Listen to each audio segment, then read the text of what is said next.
કેમ છો મિત્રો? વંદે માતરમ. આપણે લાસ્ટ લેક્ચરમાં કેપ્લરના 3 નિયમો જોયા અને એના ઉપર એકાદ બે દાખલા પણ જોયા હતા. તો આજે આપણે એ જ નિયમ ઉપર આગળ વધીએ છીએ. તો નેક્સ્ટ દાખલો લઈએ છીએ ઉદાહરણ નંબર 8.1. તો રકમ કંઈક આવી છે ઉદાહરણની. ધારો કે આકૃતિમાં સૂર્ય નીચ બિંદુ P આગળ ગ્રહની ઝડપ Vp અને સૂર્યથી ગ્રહનું SP અંતર RP છે.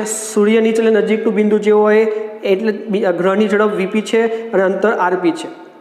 નો RP VP નો સર્વોચ્ચ સૂર્યોચ્ચ બિંદુ એ આગળની અનુરૂપ રાશિઓ સાથે સંબંધ મેળવવાનો છે. આ જે આપણે RP VP કીધું એનું સૂર્યોચ્ચ એટલે કે દૂરનું અંતરનું બિંદુ જે હોય એની સાથે સંબંધ આપણે મેળવવાનો છે. મતલબ RP VP એ જ પ્રમાણે જે દૂરના બિંદુના R અને Vના મૂલ્ય હોય એની સાથે સરખામણી આપણે કરવાની છે. પછી સાથે સાથે ગ્રહને BAC અને CPB અંતર કાપતા સરખો સમય લાગશે કે નહીં એવું કીધું છે. બરોબર. તો જોઈએ સૌથી પહેલા આ નજીકનું બિંદુ અને આ દૂરનું બિંદુ કહેવાય. આપણને ખબર તમે ઝડપ મેળવી હોય તો સ્પર્શક દોર દેવાનો. તો તમે કોઈ પણ બિંદુ આગળ સ્પર્શક દોરો કે P આગળ સ્પર્શક દોરો તો P આગળ સ્પર્શક આ બાજુ અને R આપણું આ બાજુ હોય એટલે બંને વચ્ચે 90 ખૂણો હોય. તો શું લખી શકો? VP લંબ RP અને આપણી પાસે કોણીય વેગમાનનું સંરક્ષણ નિયમ કે ભાઈ LP બરાબર M VP RP. કારણ કે આપણે ભણી ગયા હતા લંબવૃત્તીય કક્ષામાં. લંબવૃત્તીય કક્ષામાં ટોર્ક 0 હોય, L અચળ હોય. તો L અચળ હોય મતલબ આ P બિંદુ આગળ તમે લખીશો M VP RP sin 90. sin 90 એટલે 1 થઈ જાય એટલે આપણે P આગળ કોણીય વેગમાન મળી ગયું. એવું જ તમે A આગળ પણ લખી શકો.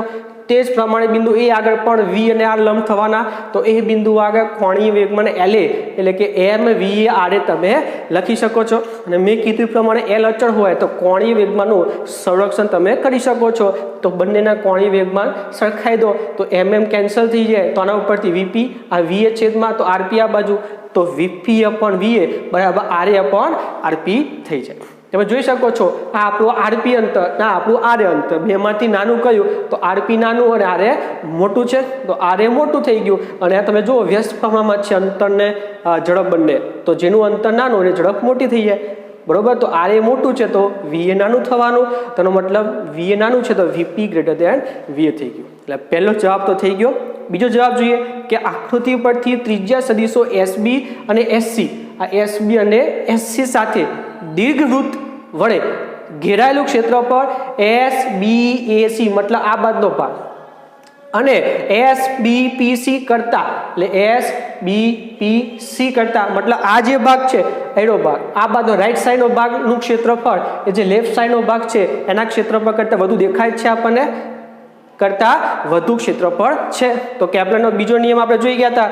એના ઉપરથી એક સમાન સમયમાં એક સરખું ક્ષેત્રફળ અંતરાય છે. મતલબ જો ક્ષેત્રફળ સરખા હોય તો એનો મતલબ બંનેમાં સમય સરખો થવાનો. પણ આપણા કિસ્સામાં ક્ષેત્રફળ સરખા નથી. આનું ક્ષેત્રફળ મોટું છે અને આનું ક્ષેત્રફળ નાનું છે તો સમય સરખો થવાનો નથી.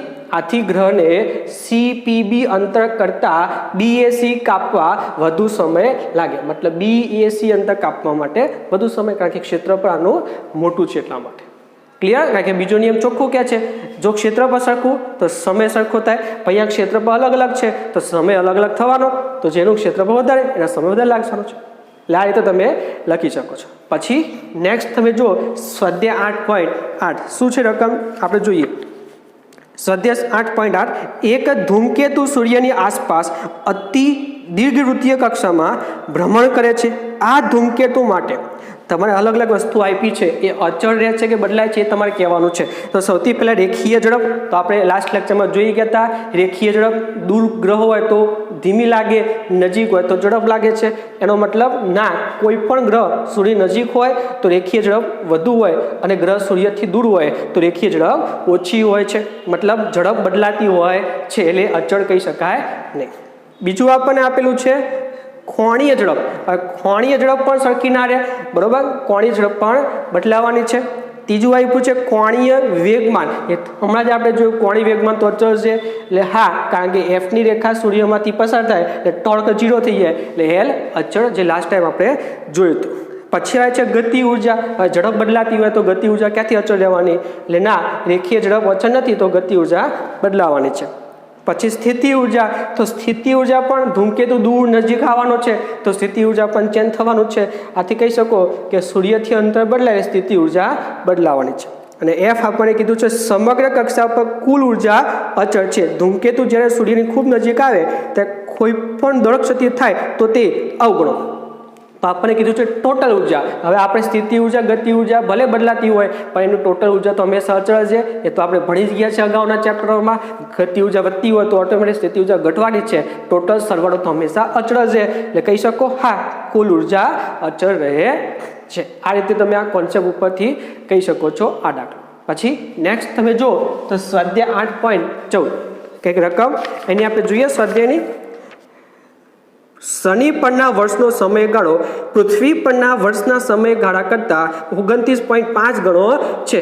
મતલબ શનિ પરનો જે આવર્તકાળ હોય સમયગાળો એ પૃથ્વી પરના આવર્તકાળ કરતાં 29.5 ગણો છે.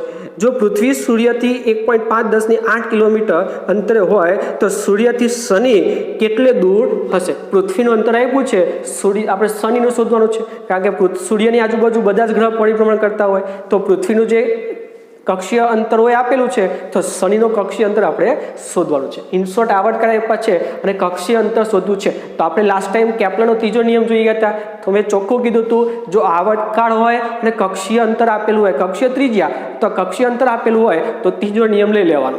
તો અહીંયા આવર્તકાળ છે શનિનો આવર્તકાળ એ પૃથ્વી પરના આવર્તકાળ કરતાં 29.5 ગણો.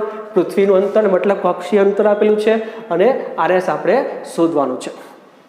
તો કેપ્લરના ત્રીજા નિયમ પરથી t² ચલે છે r³ તમે કહી શકો.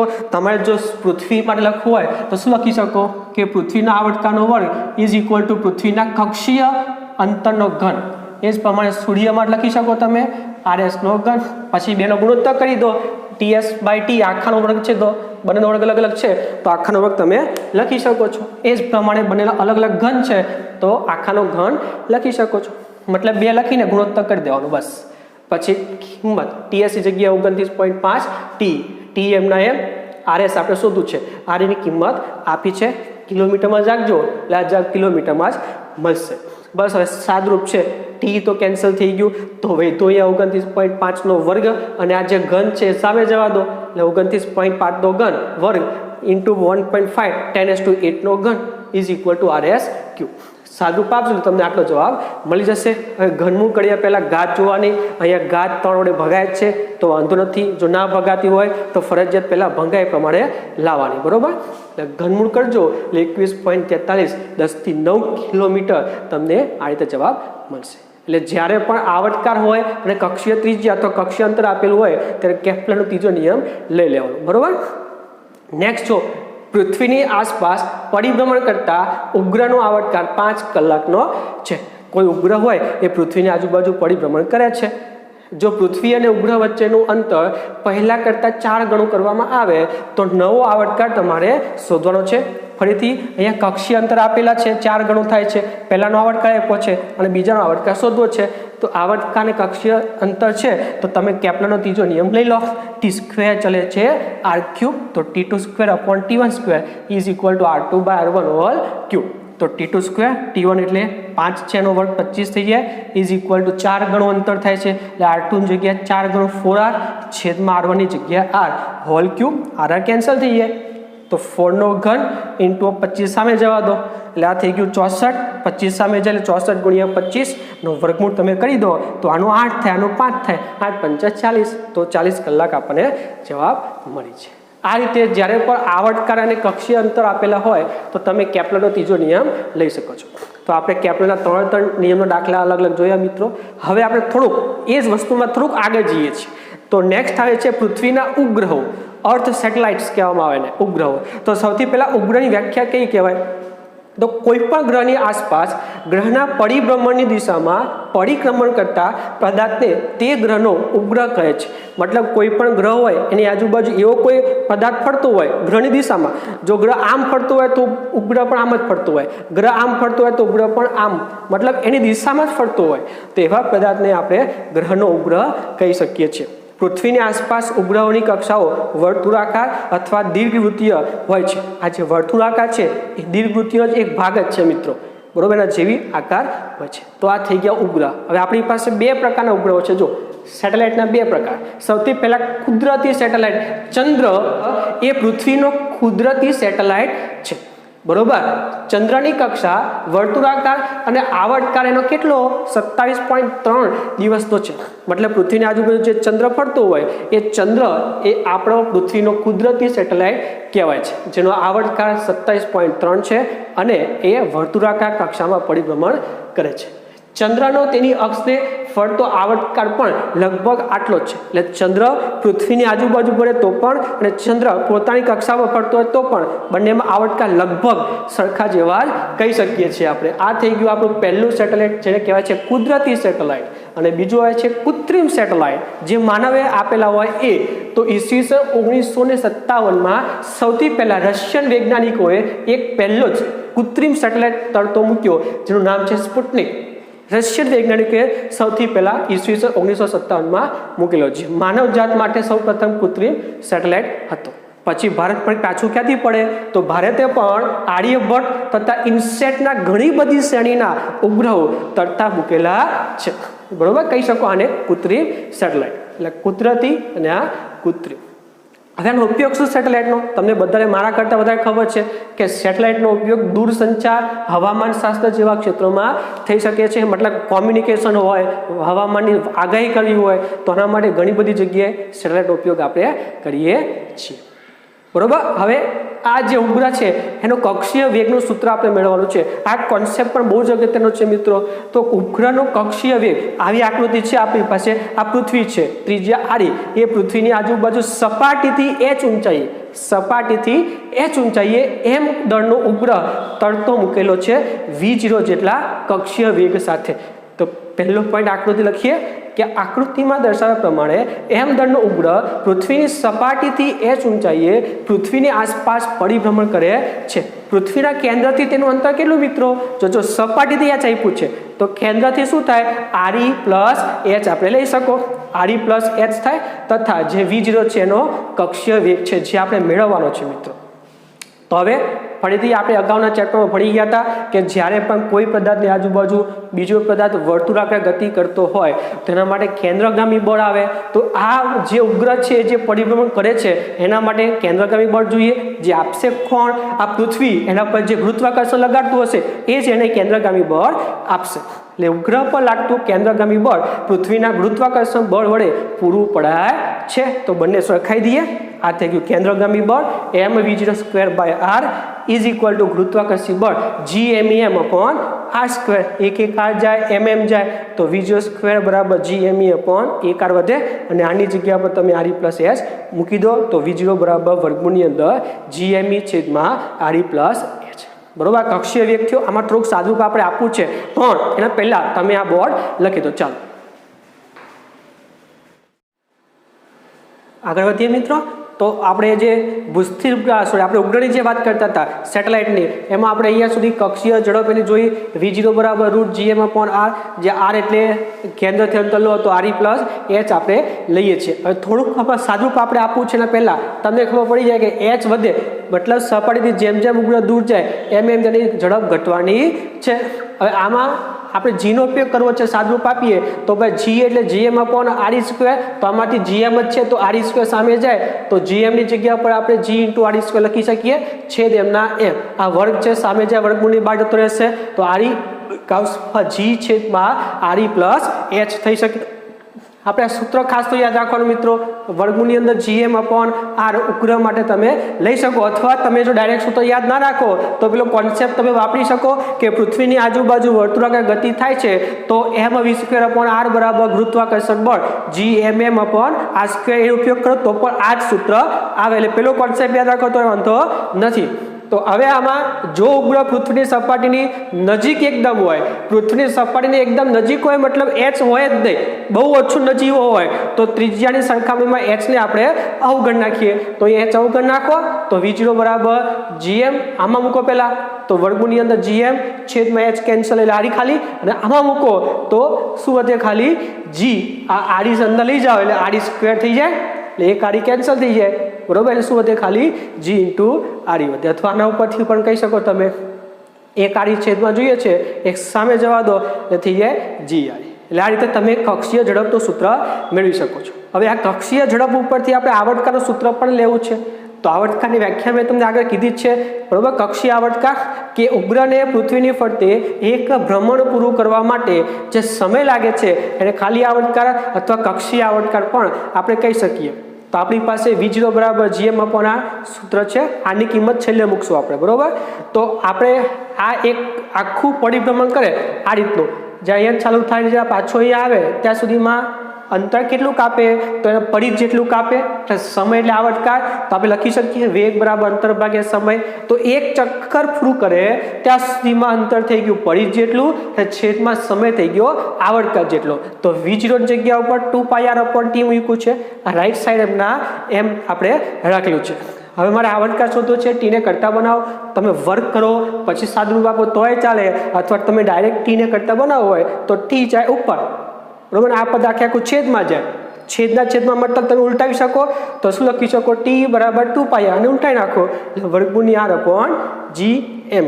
આ R અંદર જાય તો વર્ગ થઈ જાય, તો વર્ગ ઇન્ટુ R એટલે ઘન, તો થઈ ગયું 2π√R³ છેદમાં GME. હવે તમે સ્મોલ આરની કિંમત મૂકી શકો RE પ્લસ H આખાનો ઘન. આ થઈ ગયું આપણું આવર્તકારનું સૂત્ર, બરોબર. આવર્તકાર છે, આ ઝડપ છે, બધા એક જ કોન્સેપ્ટ ઉપર આવ્યા છે મિત્રો. તમે એક જ કોન્સેપ્ટ યાદ રાખો તો બધા સૂત્રો જાતે લખી શકો છો. વર્તુળાકાર ગતિ હોય એટલે કેન્દ્રગામી બળ બરાબર ગુરુત્વાકર્ષણ બળ લઈ લેવાનું, એના ઉપરથી V0P મળી જાય અને V બરાબર 2πr/T મૂકો તો આવર્તકાર પણ મળી જાય. જો સૂત્ર યાદ ના રાખવા હોય તો ખાલી કોન્સેપ્ટ યાદ રાખો તો એ ચાલી જાય. તો આવર્તકારનું સૂત્ર સમીકરણ નંબર 1. આને પણ આપણે આવા સ્વરૂપમાં લઈ જવું હોય, બરોબર, G સ્વરૂપમાં, તો આપણને ખબર G એટલે GM/R². તો આ GM ને કરતા બનાવો તો R² સામે જાય, તો આ GM છે જગ્યા પર હું GRM/R² લખી શકું, અથવા તો પછી આ GM અને R ની જગ્યા પર RE પ્લસ H આખાનો વર્ગ લખી દઉં, પછી આમાં કિંમત મૂકું તોય ચાલે. એમાંથી જે કરવું એ કરી શકો તમે, બરોબર. તો શું થઈ જાય, સાદું પાપીને આ GM છે એની જગ્યા પર શું મૂકી દેવાનું, આ સામે જાય તો small g into RE plus H આખાનો વર્ગ મૂકી દેવાનું. વર્ગ છેદમાં આવે એટલે ઘન છે એમાંથી વર્ગ જાય એટલે એક ઘાત વધે ખાલી, તો વધશે T બરાબર 2π√RE પ્લસ H છેદમાં સ્મોલ g વધે. આ રીતે તમે સાદું G સ્વરૂપમાં પણ આપી શકો, અથવા આ રીતે યાદ રાખો તોય વાંધો નથી મળે, બરોબર. આમાં પણ થોડુંક આગળ જઈએ આપણે તો સમીકરણ 1 ઉપરથી તમે જોઈ શકો, આ સમીકરણ 1 બંને બાજુ વર્ગ કરીએ તો શું થઈ જાય, T નો વર્ગ બરાબર 4π², વર્ગનું કેન્સલ, અહીંયા ખાલી આ લખીએ અત્યારે, તો આનો ઘન છેદમાં GM બધું અચળ હોય તો ડાયરેક્ટ લખી શકો T² ચલે છે R³. તો છોલાસી કાઢવી હોય તો આ થઈ ગયો અચળાંક. એટલે આ યાદ રાખજો મિત્રો, આવર્તકારનો વર્ગ એ અંતરના ગણના સમપ્રમાણમાં કેપ્લરનો ત્રીજો નિયમ જ છે આ પણ, બરોબર જ છે ને. તો એ વસ્તુ યાદ રાખી શકો છો. જ્યાં K ની કિંમત આના ઉપર લઈ લેવાની કે ભાઈ T² ચલે છે R³ છે તો બાકી બધું અચળ થઈ ગયું, તો 4π² છેદમાં GME, 4π² છેદમાં GME આપણે અચળ કહી શકો કે. અને R એટલે શું, RE પ્લસ H. એટલે ડાયરેક્ટ કેપ્લરનો ત્રીજો નિયમ પણ આવી જાય છે, બરોબર. અને જો પૃથ્વીની સપાટીને તદ્દન નજીક ઉપગ્રહ હોય તો ફરીથી આપણે H ને અવગણ નાખો તો શું થઈ જાય, T બરાબર 2π√RE છેદમાં G, બરોબર. અહીંયાથી તમે H ને અવગણી શકો તો શું થઈ ગયું, RE નો ઘન છેદમાં GM, અહીંયા GM ની કિંમત મૂકજો એટલે RE નો વર્ગ કેન્સલ, એક RE વધે એટલે આ સૂત્ર આવી જશે. આ સૂત્ર પણ આપણા માટે મોસ્ટ IMP છે મિત્રો, યાદ રાખવાનો. આવર્તકાર કોઈ પણ ગ્રહ બીજા કોઈ ગ્રહની આજુબાજુ પરિભ્રમણ કરતો હોય તો આવર્તકારનું સૂત્ર તમે આ લઈ શકો છો, T બરાબર 2π√RE/G, બરોબર. જે H ને આપણે અવગણેલું છે, જેમાં તમે G ની કિંમત RE ની કિંમત મૂકી દો તો આવર્તકાર તમને 50-78 સેકન્ડ મળી જશે, બરોબર. આ રીતે આવર્તકાર મળે. પહેલાં કક્ષીય ઝડપ કોન્સેપ્ટ એક જ છે, એના ઉપરથી બધું આવ્યું છે. કેન્દ્રગામી બળ બરાબર ગુરુત્વાકર્ષી બળ, એના ઉપરથી પહેલાં સૂત્ર મેળવું, પછી વેગ બરાબર અંતર ભાગ્યા સમય, એક ચક્કરમાં લઈ લીધું એટલે આવર્તકારનું સૂત્ર પણ થઈ ગયું. હવે આગળ જઈએ છીએ એના ઉપરથી ઉપગ્રહની કુલ ઉર્જા. પહેલાં કક્ષીય ઝડપ જોઈ, આવર્તકાર જોયું, હવે એની કુલ ઉર્જા જોઈ લઈએ આપણે. તો આપણને ખબર છે ઉપગ્રહની સ્થિતિ ઉર્જા U બરાબર -GMM/r. આની કિંમત પછી મૂકશું આપણે. તો આ સ્થિતિ ઉર્જા થઈ ગઈ, અને ગતિ ઉર્જા વનાર mv02, V0 ની કિંમત મૂકી દેવાની, આ જગ્યાએ સ્મોલ r લેજો એટલે શું થઈ જાય, GM/r આખાનો વર્ગ, વર્ગમૂળની અંદર, બરોબર. એટલે શું થઈ જાય, તો ગતિ ઉર્જા બરાબર આ વર્ગમૂળ કેન્સલ થઈ જાય, વર્ગ કરશો એટલે આવી જશે Gmm/2r. આ થઈ ગયું ગતિ ઉર્જા. અથવા તમારે જો બીજી રીતે મેળવવું હોય તો પણ થઈ શકે. કેન્દ્રગામી બળ બરાબર ગુરુત્વાકર્ષી બળ લઈ લેવાનો અને એમાં 1/2 બંને બાજુ ગુણી દેવાનો તો પણ આ જ સમીકરણ આવશે. એટલે સ્થિતિ ઉર્જા થઈ ગઈ સમીકરણ 1, આ થઈ ગઈ ગતિ ઉર્જા સમીકરણ 2. આના પરથી ટોટલ ઉર્જા શોધીએ, ગતિ ઉર્જા વત્તા સ્થિતિ ઉર્જા. તો ગતિ ઉર્જા Gmm/2r માઇનસ સ્થિતિ ઉર્જા Gmm/r. લસા આવશે 2r, અહીંયા 2 ગુણવા પડે એટલે માઇનસ Gmm/2r. આ સ્થિતિ ઉર્જા થઈ ગઈ. બરોબર. અહીંયા ઋણ ચિહ્ન શું બતાવે છે? દર્શાવે છે કે ઉપગ્રહ પૃથ્વીના ગુરુત્વાકર્ષી ક્ષેત્રમાં બંધાયેલો છે અને અનંત જગ્યા ઉપર બંને વસ્તુ શું હોય? શૂન્ય. ગતિ ઉર્જા વત્તા સ્થિતિ ઉર્જા બંને શૂન્ય હોય તો અનંત અંતરે યાંત્રિક ઉર્જા પણ 0 અથવા કુલ ઉર્જા પણ 0 લેવામાં આવે છે. માટે જો તમારે આ બંધન ઉર્જા આ થઈ ગયો, આ જે ઋણ ચિહ્ન છે શું બતાવે? બંધાયેલો છે એવું બતાવે. તમારે જેને મુક્ત કરવું હોય તો નિષ્ક્રમણ ઝડપ શોધવી પડે, નિષ્ક્રમણ ઉર્જા શોધવી પડે. તો જે કુલ ઉર્જા મળે એટલી જ પ્લસમાં ઉર્જા આપી દો એટલે કુલ ઉર્જા 0 થઈ જાય એટલે અનંત અંતર જતો રહેશે. તો માટે બંધન ઉર્જા શું થઈ ગઈ? આટલી જ ઉર્જા પ્લસમાં આપી દેવાની થશે. એટલે બધા સૂત્ર યાદ રાખજો. એના ઉપરથી JEE નીટમાં કોન્સેપ્ટ એક બને છે. જો આ સમીકરણ 1, 2 અને 3 જો તમે જોઈ શકો છો અહીંયા કે ભાઈ પહેલું જે કુલ ઉર્જા છે એ ગતિ ઉર્જા જેટલી છે પણ ઋણ ચિહ્નવાળી છે. જો આ ગતિ ઉર્જા અને કુલ ઉર્જા બંનેના મૂલ્ય સરખા જ છે Gmm/2r. ખાલી ફરક અહીંયા પ્લસ છે અને અહીંયા માઇનસ, એટલે બંને વચ્ચે સંબંધ સરખો છે પણ માઇનસ છે. ખાસ યાદ રાખજો મિત્રો, કામનો કોન્સેપ્ટ છે. અને એ જ પ્રમાણે સ્થિતિ ઉર્જા, જો સ્થિતિ ઉર્જા કુલ ઉર્જા સરખાઈ શકો તમે તો આ બંનેના મૂલ્ય માઇનસ વાળા જ છે એટલે ચિહ્ન તો સરખા જ છે. ખાલી અહીંયા છેદમાં r છે, અહીંયા છેદમાં 2r છે એટલે કહી શકો સ્થિતિ ઉર્જા એ કુલ ઉર્જા કરતાં બમણી અથવા ગતિ ઉર્જાનો સંબંધ પણ મેળવી શકો છો તમે. એટલે આ સંબંધ આના ઉપરથી યાદ રાખવાનો મિત્રો. બરોબર. તો આ થઈ ગઈ ટોટલ ઉર્જા. તો આપણે કક્ષીય ઝડપ, આવર્તકાળ અને કુલ ઉર્જા આપણે જોઈ. હવે જે આપણે ઉપગ્રહની વાત કરી એ આપણી પાસે ઉપગ્રહ બે પ્રકારના આપણી પાસે છે. સૌથી પહેલો હોય છે ભૂસ્થિર ઉપગ્રહ કહેવાય એને. ભૂસ્થિર ઉપગ્રહ, જો કોઈ ઉપગ્રહ પૃથ્વીની ધરીને અનુલક્ષીને પૃથ્વીની આસપાસ વિષુવવૃત્તીય સમતલમાં વર્તુળાકાર કક્ષામાં પૃથ્વી જેટલી ઝડપથી ભ્રમણ કરતો હોય તો તેનો કક્ષીય આવર્તકાળ 24 કલાકનો થાય અને તેને પૃથ્વીને સપાટી પરથી જોતા તે સ્થિર જ જણાય છે. આવા ઉપગ્રહને ભૂસ્થિર શબ્દ જ કહે છે. ભૂસ્થિર, સ્થિર જ તમને પૃથ્વી ઉપરથી દેખાય. એનું રીઝન છે કારણ કે ચોખ્ખું કીધું છે કે પૃથ્વી જેમ ફરે એની સાથે સાથે ફરવો જોઈએ. જો પૃથ્વી આમ ફરતી હોય તો એ પણ સાથે સાથે ફરે જ કરે, એટલી જ ઝડપથી. પાછું ઝડપ સરખી હોય તો પૃથ્વી ઉપરથી જુઓ તો તમને એ સ્થિર જ દેખાશે કારણ કે બંને સાથે જ ગતિ કરો છો એટલે સાપેક્ષ 0 થઈ જાય એટલે તમને એ સ્થિર જ હંમેશા દેખાય. તો આવો જે ઉપગ્રહ છે જે સ્થિર દેખાતો હોય એને કહેવાય છે ભૂસ્થિર ઉપગ્રહ. કારણ કે એનો આવર્તકાળ 24 કલાક આપણે પૃથ્વીનો જે આવર્તકાળ છે એટલો જ આવર્તકાળ છે એવું આપણે કહી શકીએ. બરોબર. પછી m દળનો ઉપગ્રહ પૃથ્વીના કેન્દ્રથી r ઊંચાઈએ ભ્રમણ કરતો હોય અને ભૂસ્થિર ઉપગ્રહ કઈ દિશામાં ગતિ કરતો હોય? પશ્ચિમથી પૂર્વ દિશામાં ગતિ કરતો હોય છે. તો એનો ઊંચાઈ શોધવી હોય h, તો આના ઉપરથી h કરતા બનાવો તો r માઇનસ r અને આવર્તકાળનું જે સૂત્ર હતું એ આવર્તકાળમાંથી સ્મોલ r ને કરતા બનાવજો તો તમને આટલું મળશે માઇનસ r. આ રીતે ઊંચાઈ તમે લઈ શકો છો. આમાં જુદી જુદી કિંમત મૂકી દેવાની.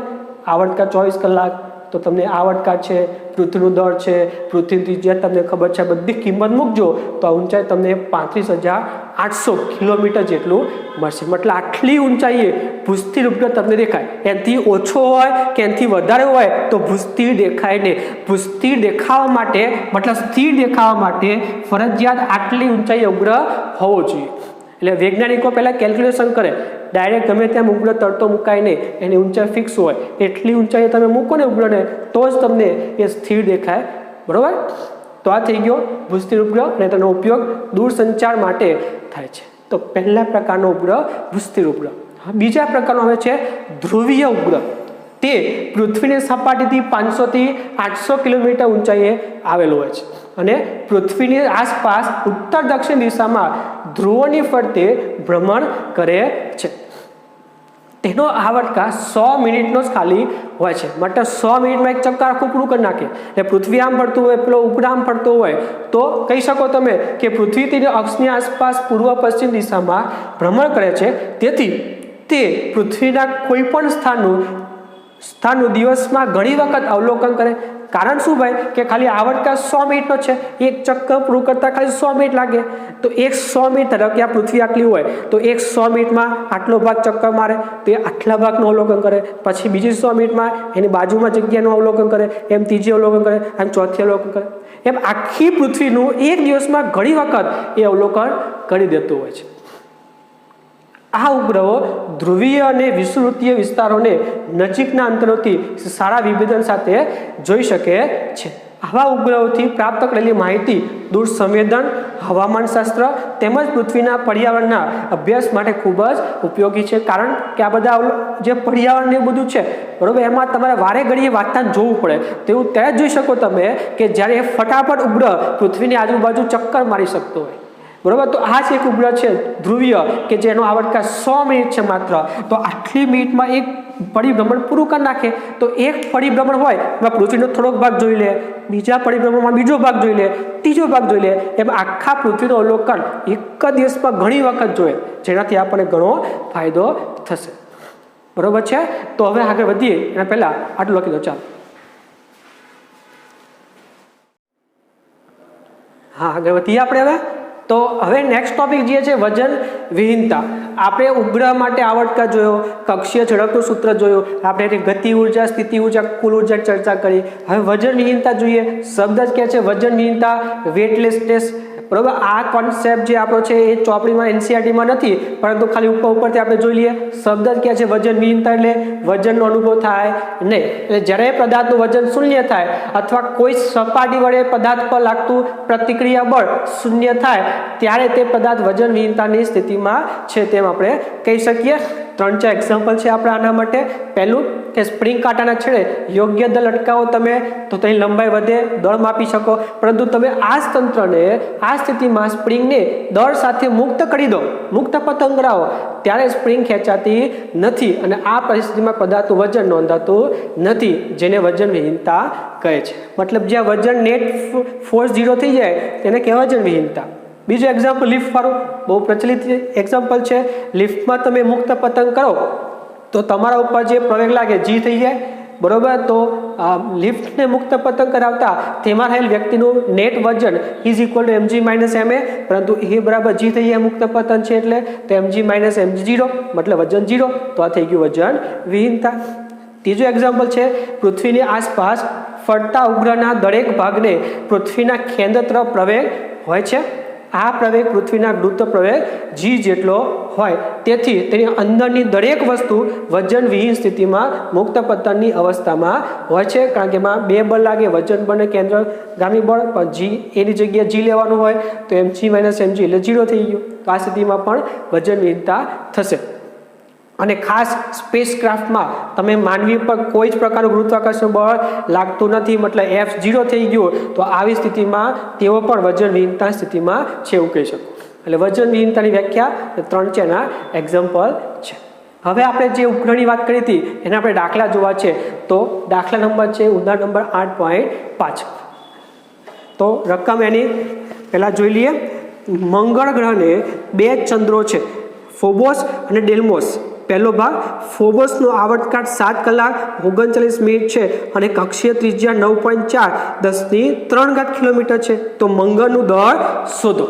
તો પહેલો ભાગ ક્લિયર કરી દઈએ આપણે. તો આપણી પાસે આવર્તકાળ કેટલો છે 7 કલાક ને 39 મિનિટ. આપણે આખું સેકન્ડમાં લઈ જવું છે તો આપણે પહેલાં આને સેકન્ડમાં લઈ જઈએ અને પછી આને સેકન્ડમાં લઈ જઈએ. તો 7 કલાકને સેકન્ડમાં લઈ જવું હોય તો અહીંયા 3600 આપણે ગુણવા પડે બરોબર. કલાકને સેકન્ડમાં લઈ જવું હોય તો 3600 ગુણવા પડે અને મિનિટને સેકન્ડમાં લઈ જવું હોય તો 60 ગુણવા પડે. તો શું થઈ જાય ટોટલ આપણી પાસે 27540 સેકન્ડ થઈ જાય. આ થઈ ગયું આવર્તકાળ. ત્રિજ્યા 9.4 10⁻³ કિલોમીટર મતલબ કક્ષીય અંતર આપેલું છે. આપણે શોધવું છે શું એમ શોધવું છે દળ. તો આપણી પાસે વર્તુળાકાર પરિભ્રમણ કરે છે તો સતત આ જ કોન્સેપ્ટ મેન છે મિત્રો. જ્યારે પણ કોઈ ઉપગ્રહ પરિભ્રમણ કરતો દેખાય એટલે આ જ કોન્સેપ્ટ ખાસ યાદ રાખવાનો. આ કોન્સેપ્ટ યાદ રહી જાય આના પર જે પૂછ્યું હોય બધું જ તમને આવડે. દળ શોધવું છે, કક્ષીય ઝડપ શોધવી છે, આવર્તકાળ શોધવું છે, બધું જ તમને આવડે. એટલે આ કોન્સેપ્ટ મોસ્ટ ટાઈમ યાદ રાખજો. તો કેન્દ્રગામી બળ ઇઝ ઇક્વલ ટુ ગુરુત્વાકર્ષી બળ. એમાં mm કેન્સર, rr કેન્સર, તો v0² બરાબર gm/r. આપણી પાસે વીજળો નથી, આપણી પાસે આવર્તકાળ છે મિત્રો. એટલે જોવાનું શું છે જે હોય એ સ્વરૂપમાં લાવવાનું. તો આવર્તકાળ સ્વરૂપમાં લાવવું પડે તો ફરીથી પાછું વેગ બરાબર અંતર ભાગે સમય, તો એક ચક્ર આખું પૂરું કરે એટલે અંતર થઈ જાય 2πr અને છેદમાં સમય થઈ જાય આવર્તકાળ. તો વર્ગ છે તો 2πr નો વર્ગ એટલે 4π²r² છેદમાં આવર્તકાળનો વર્ગ ઇઝ ઇક્વલ ટુ gm/r. તો આના ઉપરથી આપણે ટીને કરતા બનાવો, આપણે તો દર જોઈએ છે તો દરને કરતા બનાવો, ડાયરેક્ટ લખી શકો આના ઉપરથી દર બરાબર આર સામે એટલે આરનો ઘન અને એમ છેદમાં આવતો રહે, સોરી જી છેદમાં આવતો રહે તો 4π²r³ છેદમાં g × t². બધી જ કિંમત છે મૂકી દો. 4π ત્રિજ્યા 9.4 10⁻³ કિલોમીટર છે એટલે મીટરમાં લખ્યું છે 10⁻⁶³ છેદમાં g અને આ થઈ ગયો આવર્તકાળ 27543 નો વર્ગ. સાદુરૂપ આપજો એટલે આટલું તમને મળશે 6.475 10⁻23 કિલોગ્રામ. એટલે પહેલો ભાગ આ રીતે થઈ ગયો. એટલે આ કોન્સેપ્ટ આવડે એટલે બધા જે પૂછ્યું એ બધું જ તમને મળી શકે. ખાલી જોવાનું શું, આ કોન્સેપ્ટમાં જે કિંમત આપી હોય ને એ સ્વરૂપે ફેરવવાનું થાય, આટલું ખાલી જોવાનું થાય. બરોબર. બીજો ભાગ જોઈએ તો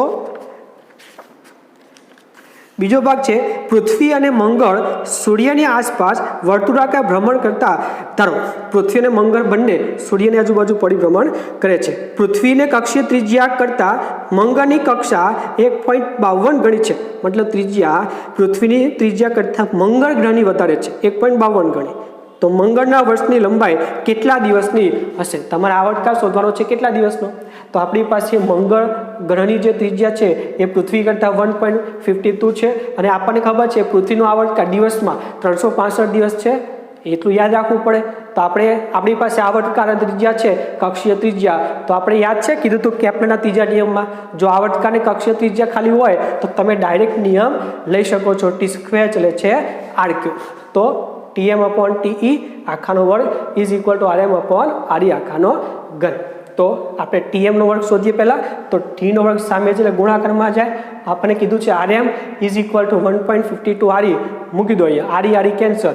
T એટલે 365, પૃથ્વીનો આવર્તકાળ દિવસમાં કીધો છે એટલે બરોબર. તો દિવસમાં 365 1.52 માટે Tm વર્ગ સામે જાય તો વર્ગમૂળમાં આવતું રહે, સાદરૂપ આપી દો એટલે 684 દિવસનો આપણને આવર્તકાળ મળી જાય. એટલે જો આવર્તકાળની ત્રિજ્યા હોય તો ડાયરેક્ટ લેવાનું, અને જો વર્તુળ ગતિ હોય તો આ કોન્સેપ્ટ. બસ આ જ બે કોન્સેપ્ટ ઉગ્રમાં કામ લાગશે તમને. બરોબર છે. નેક્સ્ટ જોઈએ સ્વાધ્યાય 8.1. રકમ કંઈક આવી છે, નીચેના પ્રશ્નોના જવાબ આપો. એમાં પહેલો પ્રશ્ન છે એમાં અમુક કોન્સેપ્ટ 12મા ધોરણમાં આવશે. એક પોલા વાહકની અંદર વિદ્યુતભાર મૂકીને વિદ્યુત બળોથી તમે તેનું શિલ્ડિંગ કરી શકો છો. મિત્રો આ જે વિદ્યુતભાર ને વિદ્યુત બળ છે ને એ 12મા ધોરણનું પહેલું ચેપ્ટર છે. જો કે તમે એનો થોડુંક ભાગ તો જોઈ જ ગયા છો આગળ ભણવામાં, બરોબર, અગાઉના ધોરણોમાં. તો એ જે વિદ્યુત બળ છે તમે કોઈ પોલા ગોળાની અંદર એવા કોઈ વિદ્યુતભાર મૂકી દો અંદર તો એના ઉપર વિદ્યુત બળ લાગતું નથી. શિલ્ડિંગ મતલબ એના ઉપર કોઈ પણ જાતનું વિદ્યુત બળ નથી લાગતું. આ રીતનું હોય કોઈ પણ ધારો કે આ રીતનો હોય, આ કોઈ વાહક પોલો વાહક છે બરોબર, એની અંદર તમે વિદ્યુતભાર મૂકી દો, વિદ્યુતભારને સંકેતમાં કહેવાય Q બરોબર. તો બહારના કોઈ બીજું બળ લાગતું હોય વિદ્યુત બળ તો એની અસર અહીંયા થાય નહીં. મતલબ આ શિલ્ડિંગ કર્યું કહેવાય. શિલ્ડિંગ એટલે કવચ ટાઈપ કરી નાખ્યું, એના પર કોઈ અસર ના થાય જો વિદ્યુતભાર મૂકો તો. પણ આપણે શું કહે છે કોઈ પદાર્થને પોલા ગોળાની અંદર મૂકીને કે અન્ય રીતે તમે નજીકના દ્રવ્યની ગુરુત્વ અસરને શીલ્ડ કરી શકશો ખરો. વિદ્યુતભારની જગ્યાએ કોઈ પદાર્થ મૂકી દેવાનો અને વિદ્યુતભારની જગ્યાએ ગુરુત્વ બળ આવી જાય તો જેવું વિદ્યુત બળમાં શિલ્ડિંગ થાય છે મતલબ કોઈ અસર થતી નથી, એવું જ ગુરુત્વાકર્ષી બળમાં થાય ખરો? તો જવાબ છે ના. કારણ ગોળીય કવચ એની અંદર મૂકેલા કોઈ પણ પદાર્થની ગુરુત્વ અસરથી શિલ્ડ કરી શકતો નથી. મતલબ જો પોલાની અંદર વિદ્યુત બળ હોય તો એના ઉપર કોઈ અસર ન થાય, પણ જો કોઈ પદાર્થ હોય તો એના ઉપર ગુરુત્વ બળની અસર તો થવાની જ છે, એટલે શિલ્ડ થવાનું નથી. બીજો ભાગ પૃથ્વીની આસપાસ ભ્રમણ કરતા નાના અવકાશની અંદર રહેલો અવકાશયાત્રી ગુરુત્વાકર્ષણની પરખ કરી શકતો નથી જો અવકાશયાન નાનું હોય તો. જો પૃથ્વીની આસપાસ કક્ષીય ભ્રમણ કરતા અવકાશ મથકનું પરિમાણ મોટું હોય તો તે ગુરુત્વાકર્ષણની પરખ કરી શકે ખરો? તો જવાબ છે હા.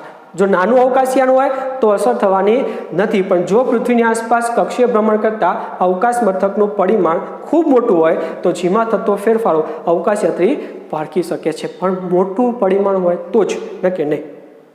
અને ત્રીજો ભાગ, જો તમે પૃથ્વી પર સૂર્યને લીધે લાગતા અને ચંદ્રને લીધે લાગતા ગુરુત્વ બળોની સરખામણી કરો તો તમને જણાશે કે સૂર્યનું ખેંચાણ બળ ચંદ્રના ખેંચાણ બળ કરતાં મોટું છે.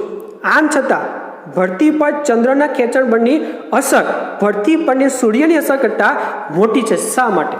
ગુરુત્વાકર્ષી બળ તમે જો તો પૃથ્વી ઉપર સૂર્ય અને ચંદ્રની વાત કરો તો સૂર્યનું વધારે બળ લાગે ગુરુત્વાકર્ષી ચંદ્ર કરતાં, તો પણ જે ભરતી આવે એ ભરતીની અસર ચંદ્રની વધારે થાય સૂર્ય કરતાં. શા માટે? કારણ કે ગુરુત્વાકર્ષી બળ તમે જોયું હોય તો ગુરુત્વાકર્ષી બળ Gmm/r², મતલબ અંતરના વ્યસ્ત પ્રમાણમાં છે વર્ગના, એનો મતલબ જેનું અંતર ઓછું એમાં ગુરુત્વાકર્ષી બળ વધારે લાગે અને જેમાં અંતર વધારે હોય એમાં ગુરુત્વાકર્ષી બળ ઓછું લાગે. બરોબર. હવે બીજી વસ્તુ છે કે આપણે જે ભરતી હોય એ ભરતીમાં જે ખેંચાણ લાગે ને એ ખેંચાણ બળ અંતરના ઘનના વ્યસ્ત પ્રમાણમાં હોય. એનો મતલબ અંતર ઓછું હશે તો ખેંચાણ બળ વધુ હશે. એનો મતલબ સૂર્ય કરતાં ચંદ્ર પૃથ્વીની ખૂબ નજીક છે એટલે કે તેનું અંતર નાનું છે. તેથી ભરતીના ખેંચાણ બળની અસર સૂર્ય કરતાં ચંદ્રમાં તમને વધુ જોવા મળે. કારણ કે ચંદ્ર પૃથ્વીની નજીક કહેવાય સૂર્ય કરતાં, તેનું અંતર ઓછું થઈ ગયું, એનો મતલબ ખેંચાણ બળની અસર વધારે થઈ ગઈ, તો આ ચંદ્રમાં વધારે પડતી અસર દેખાશે. બરાબર. એટલે આવા કોન્સેપ્ટ જો ખાલી યાદ રાખો, આવું બહુ પૂછવાની શક્યતા ઓછી છે મિત્રો. બરાબર. તો હવે તમે આ લખી દો. ચાલો.